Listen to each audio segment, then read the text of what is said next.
tempos de outrora, quando uma mulher estava grávida, a família ansiava por um garoto. Se nascia uma menina, a nova vida poderia trazer desgosto em vez de regozijo. Mas os tempos mudaram.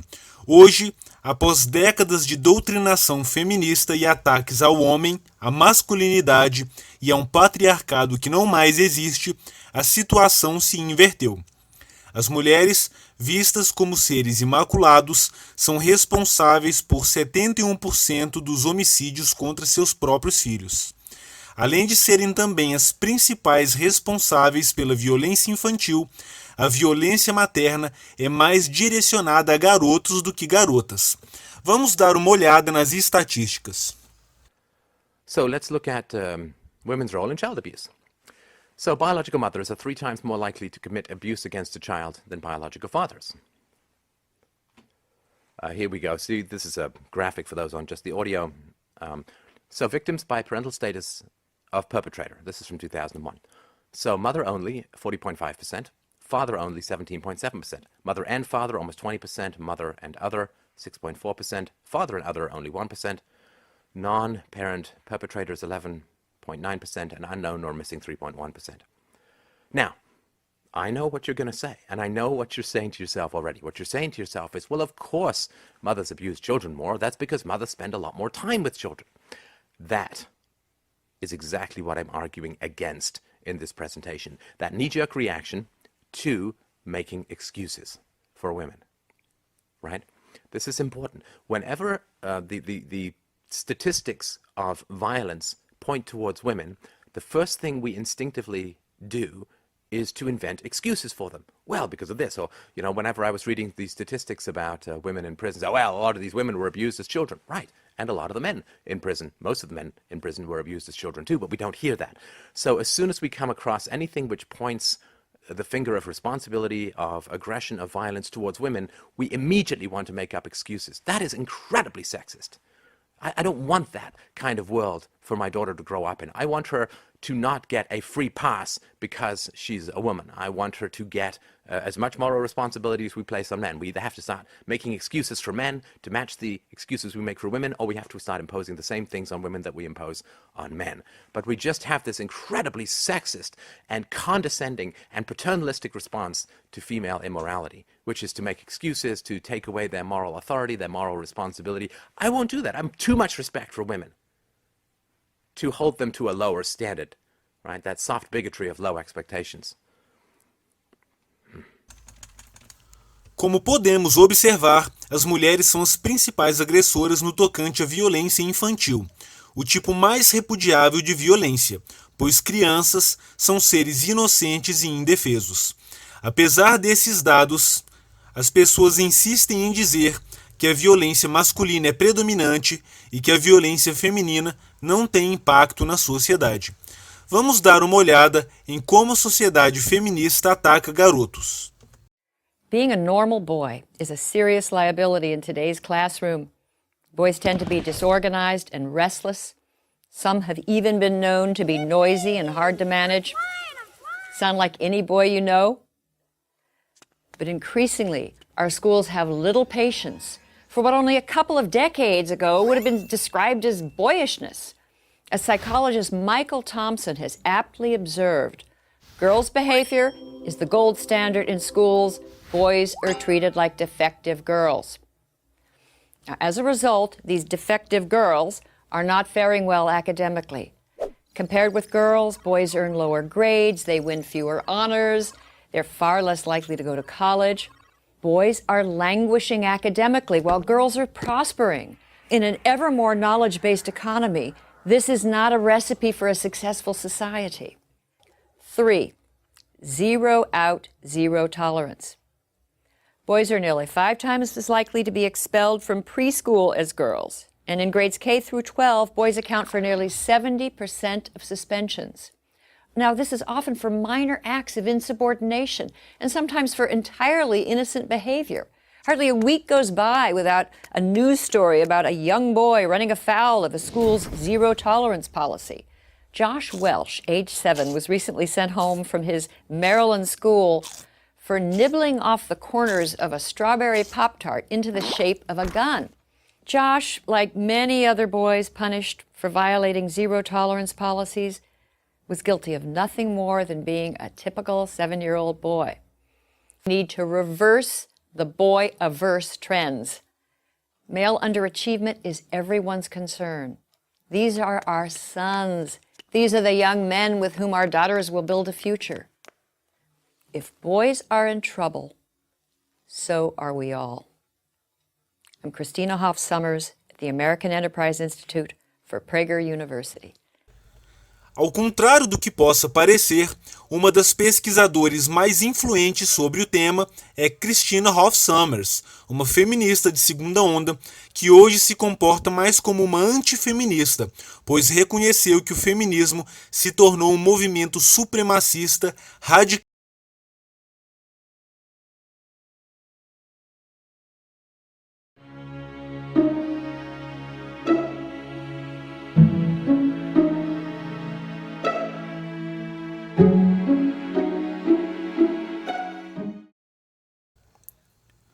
Quando feministas dizem que querem que garotos se comportem como meninas, é isso que elas querem dizer.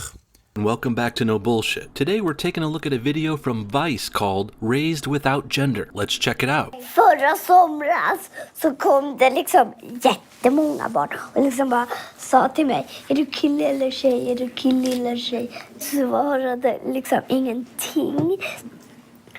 Sen så svarade jag.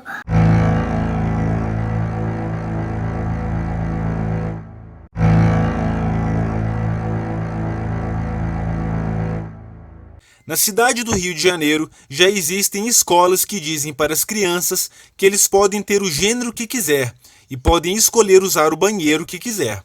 O caos já está atingindo o Brasil e precisamos reagir enquanto ainda temos tempo. As feministas geralmente negam e ridicularizam essas questões. Também manipulam dados e continuam propagando mitos que já foram refutados, como o mito da diferença salarial. Quando os homens se juntam para discutir o assunto, as feministas partem para a violência. Vejam o que elas fizeram no encontro que tinha como objetivo discutir o sofrimento e preconceito contra homens e meninos.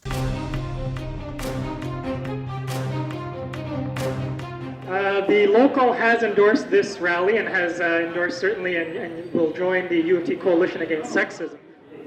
In terms of the unpaid work, I mean, we're not even talking about the unpaid work that women, primarily women do in society, child care, health care, family care. Women hold up half the sky. Women hold up half the sky. Women hold up half the sky. Women hold up half the sky. Warren Farrell. Fuck Warren Farrell. Fuck Warren Farrell. Fuck Warren Farrell. Fuck Warren Farrell. Fuck Warren Farrell. These so-called men's rights groups are actually hate groups. No hate speech on campus. No hate speech on campus. No hate speech on campus. Yes, it would be rape. Sorry. That would be rape. That would be rape. No rape on our campus. Hey, no violence. Jesus. Big man. Bring in the end. In our line. You're doing it really well. Good job. Very frustrated. I was studying all today, and I took time out of my studies to come here. Would you like to ask him why he's here? I'm not sufficiently convinced that I'll receive an answer that isn't what I presented. Two of my friends committed suicide, and I want the peace of understanding why that happened. Wow. When did this happen? It happened about 2 years ago. It was one after the other like that. Did you expect to get some addressing of suicide issue at the talk here? Yes, I did. What I had to ask on that, and I'll ask you, is why this space to talk about that? Feminism, for example, offers lots of spaces to talk about mental health issues, talk about depression, both in men, women, and people who don't identify within the binary. Esse trecho despertou um profundo ódio dentro de mim. O homem estava lá tentando entender a razão de seus amigos terem se matado e tentando curar sua dor. Mas a resposta dessa feminista foi bastante clara. Se você quiser falar sobre seus problemas, será através do feminismo. Caso contrário, sua dor não interessa.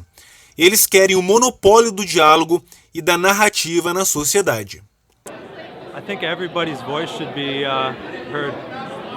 I wondered why the security was trying to keep me back, and I think it's for my own safety.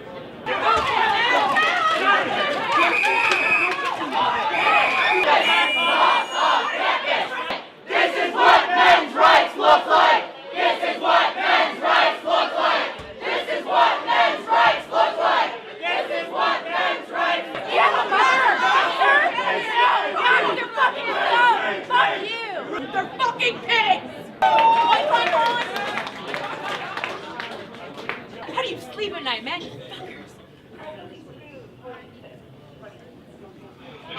So you believe it's hate speech, right? It is hate speech. I've never heard him before. I don't even know what he's talking. I've never heard of him before. We invite you to educate I just yourself. so I just wanted to listen to him. Go on Google. I just wanted to see who this guy is and what he's talking about. But now I can't get in. You should be fucking ashamed of yourself. You're fucking scum. You are fucking scum. Fucking rape apologist, incest supporting, woman hating, fucking scum. Is there someone else I can wait? Does someone follow me? Fucking scum. Yeah, just another. I just want to listen to someone else's opinion. I'm not even on a side here. I just listen to as many people as I can. You know what though? Why would you pay money to fucking support a fucking rape apologist if you weren't fucking one? I never heard him say anything that. Well, it's fucking scum. Bom, acho que não preciso comentar mais nada. O feminismo destruiu a sociedade com o divórcio e com o ódio ao masculino. Hoje, as crianças também sofrem, pois tudo que não é considerado mulher é digno de ódio e desprezo. E você, vai reagir em nome da honra, da civilização ocidental e dos seus filhos, ou vai temer se erguer contra o feminismo e ficar mal falado na sua comunidade? Vai temer não conseguir transar com mulheres porque elas te considerarão machista? O sexo vale mais que a vida humana, que a honra, que a moral, que a instituição familiar?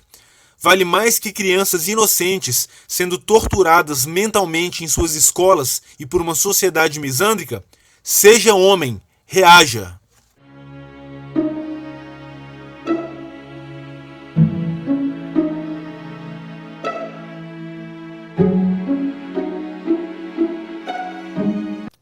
When we take that curtain up, I think the type of evidence we'll be seeing is that for the first time in U.S. history, our sons will have less education than their dads. If we take this worldwide, the UN found this year that boys have fallen behind girls in every single one of the 70 developed nations. So what do developed nations have in common? They have in common a much greater propensity for divorce, leaving boys oftentimes without their dads. So dad-deprived boys becomes the number one cause of the boy crisis. When you have less father involvement, what happens is that the boy ends up, and a girl, by the way, ends up having less likelihood of being empathetic, assertive, being much more likely to do badly in every single grade area in school, being more likely to be suicidal, homicidal, to shoot up schools, and being more likely to be in prison. When you look at prisons, prisons are basically centers for dad-deprived boys.